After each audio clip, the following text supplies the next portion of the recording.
Hey everybody, welcome to episode 2 of the Home Depot R2D2 build.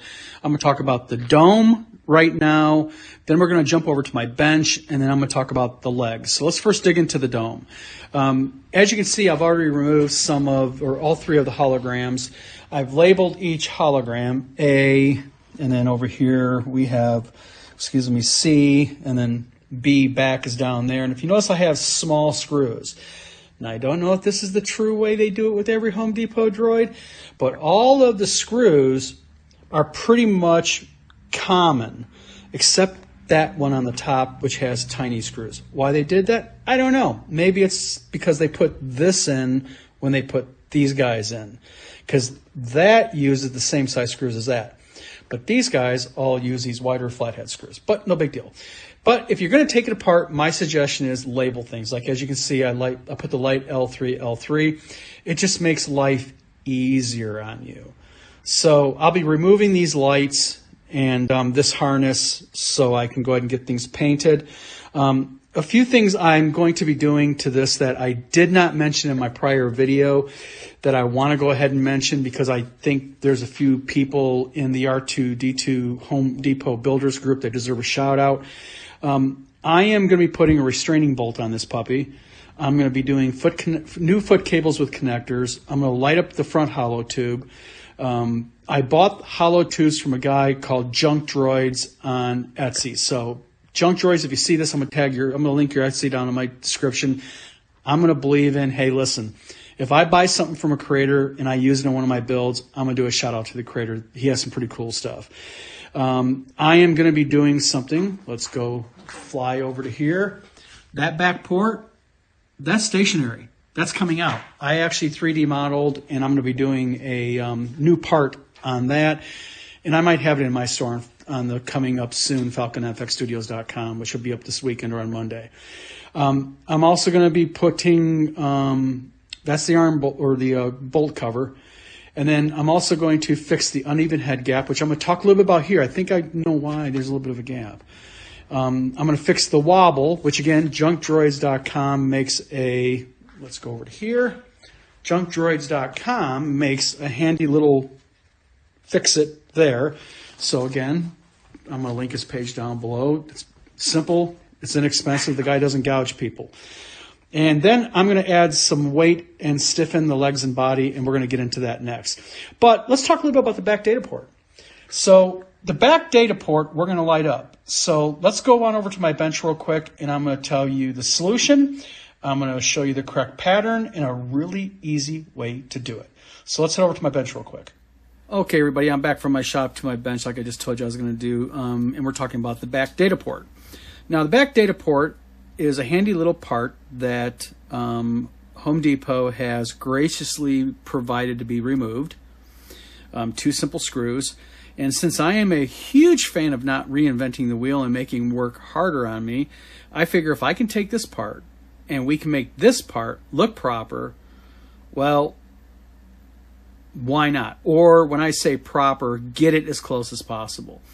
Now, the information that I am providing is from a YouTube channel called Tested. It's ran by a guy named Adam Savage. If you do not know about who Adam is, he is a guy who worked for ILM. He was a model maker with him, a prop maker. Adam Savage Tested. I'm going to link him down below. Go to his channel, search R2D2, and you'll see where I'm talking about here. So Adam talks about the back data port when he redid his R2. He actually made a full-size R2. In fact, his R2 is so good, it is currently in the Smithsonian Institution on loan for 10 years. So yeah, he knows what the hell he's doing. So to do the proper data port, according to Adam Savage, they are basically 3 lights high with 22 lights wide, alternating red and green. So that's what we're going to go ahead and we're going to do here. And so basically when you do the math, I did the math for you real quick. This data port is 3.25 inches by 0.5 inches high. So basically 3 1/4 wide by 1/2 inch high. And if you need to fit in 3 lights high by 22 wide, and you're going to use 3 millimeter holes, I made this handy dandy little template, which I'm going to put on my website when I get my website up this weekend, and I'm going to make it a free download that you're going to be able to have. Help out my fellow guys. So what happens is when that's placed in there, you see how it looks? That will be where you're going to want to do your light holes loosely. Now, you can use some simple tack glue and glue this in, and then you simply, after you use tack glue, you can take a drill, as an example, and you can drill your 3mm holes in it. So, although this isn't much, it's a huge pain in the butt solver. It's a math issue. So, I don't know if you're like me. I don't like mathing one bit, but mathing is part of my job, so I do it. But this gives you a nice handy little template that you're going to be able to just simply tack glue in, and then you can drill through those holes or get them as close as possible. And you will be, as you can see, very, very close. So just a little bit gift for me to you. Look for my website at falconfxstudios.com. That's going to be going live. I'm going to try to get it up this week, and if not, it'll be definitely up by Monday. And this video is going up on Friday. Yeah. So that is going to be the back light. And then in another video, after I get these holes drilled, I'm going to show you my solution to light this. Now, the normal solution, if I may, is to use 3mm LEDs. All right? But your problem is when you go 3x22, you're going to have 66 LEDs requiring power. Now, I plan on lighting one holograph and my back data port off of the main plug that the Christmas lights go into. So I'm going to power this along with my front holograph or hologram tube off of the port. Basically, it's a JST style connector.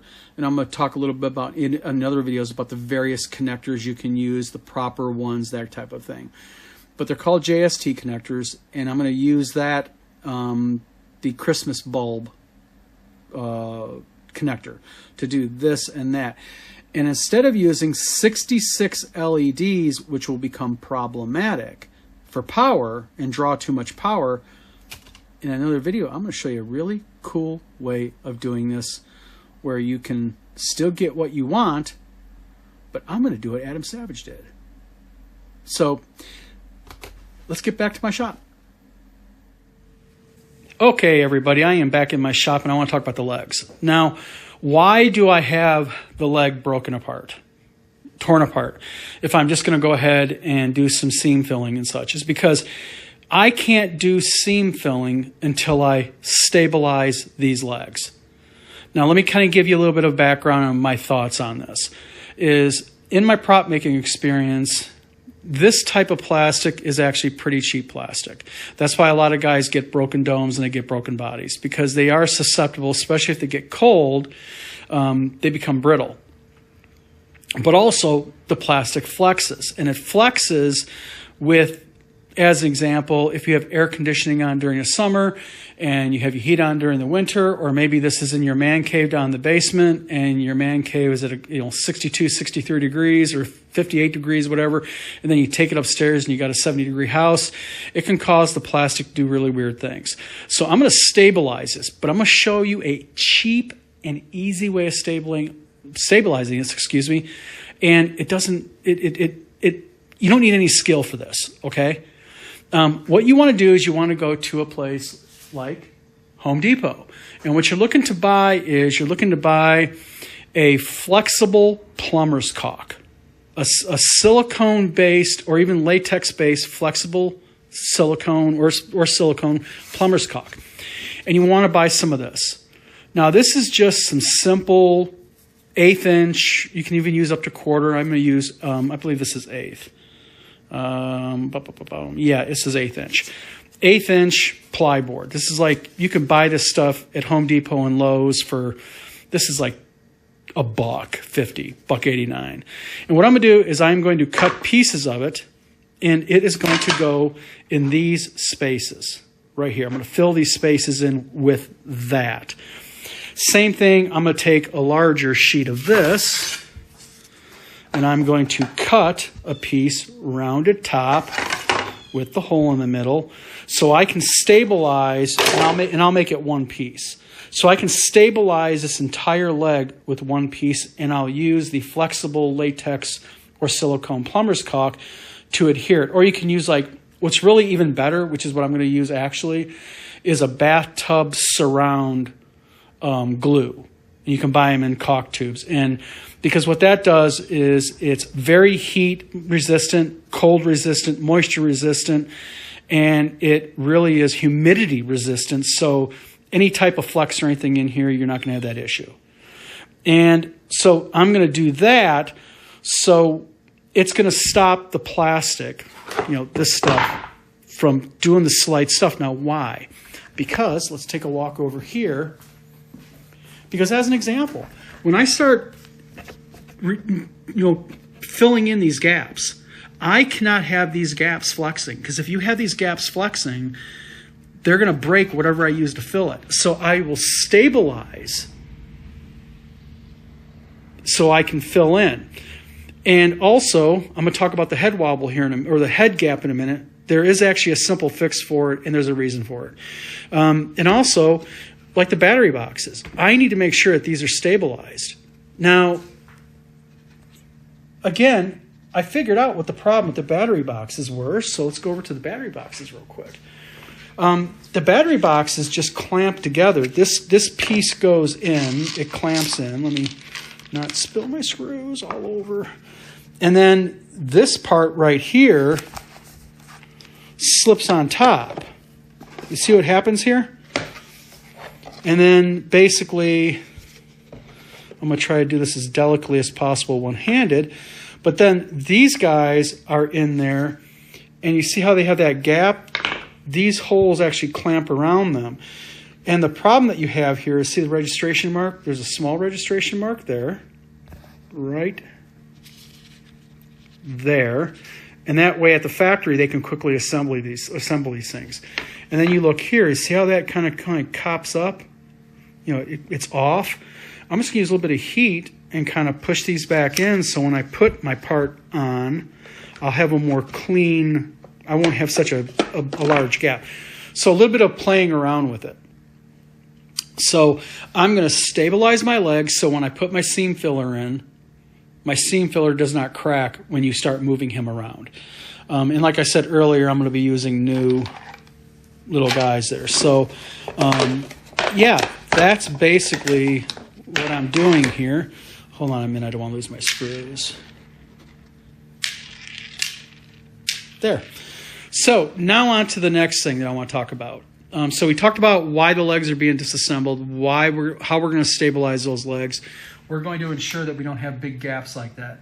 And all that is, again, is these registration points with those screws. And I can actually adjust those by actually adding two shims under these screws to pull the battery pack closer in right here. So, all right, the head gap. A lot of guys are really irritated about the head gap, and there is a reason why there's a head gap on this puppy. Part of the head gap is because of, I'm repainting it or I wouldn't be this rough, is because this pole is done mass at a factory. This little bracket is just, let's face it, it's in China. They got thousands of them coming off the assembly line. Or we who hunt these down in Home Depot believe they only do them by the dozens, of course, but they do make them by the thousands. And so these just are not on straight. So what you have to do is you have to do a couple things. You have to first place your head dome on the unit. If you have the gap, you have to kind of do your math and figure out where this gap is at, and then you just simply take these brackets off and you shim them a little bit. You can buy some plastic shims.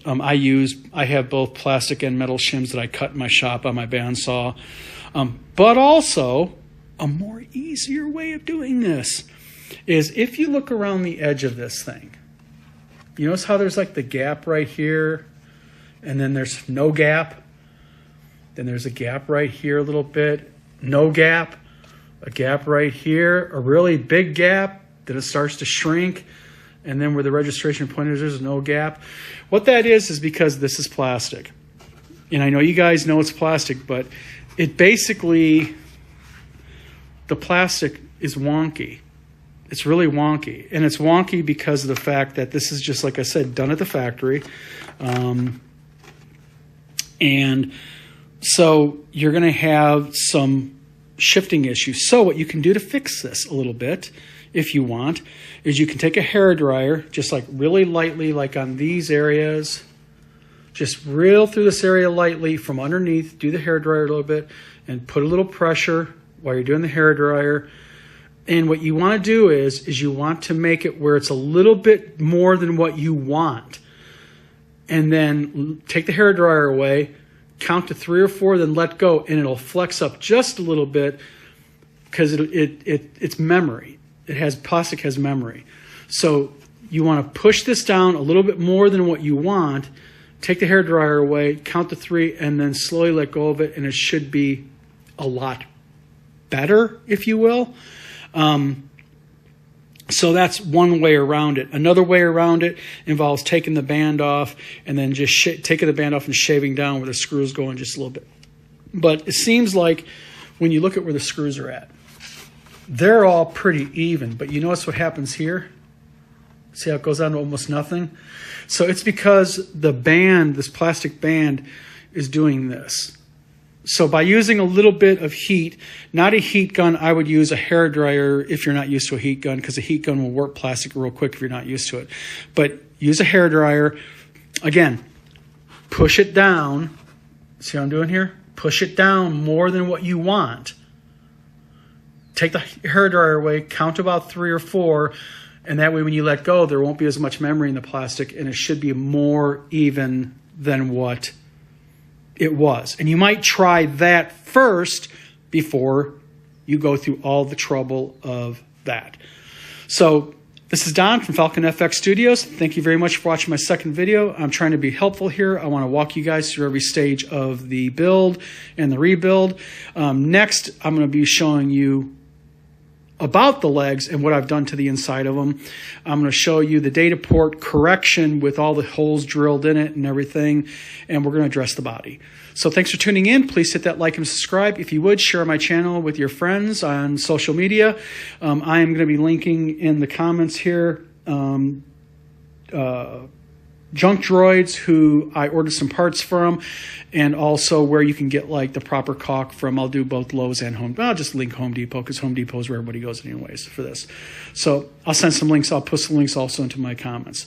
So again, thank you for tuning in, and I will see you probably later on this weekend. Talk to you later.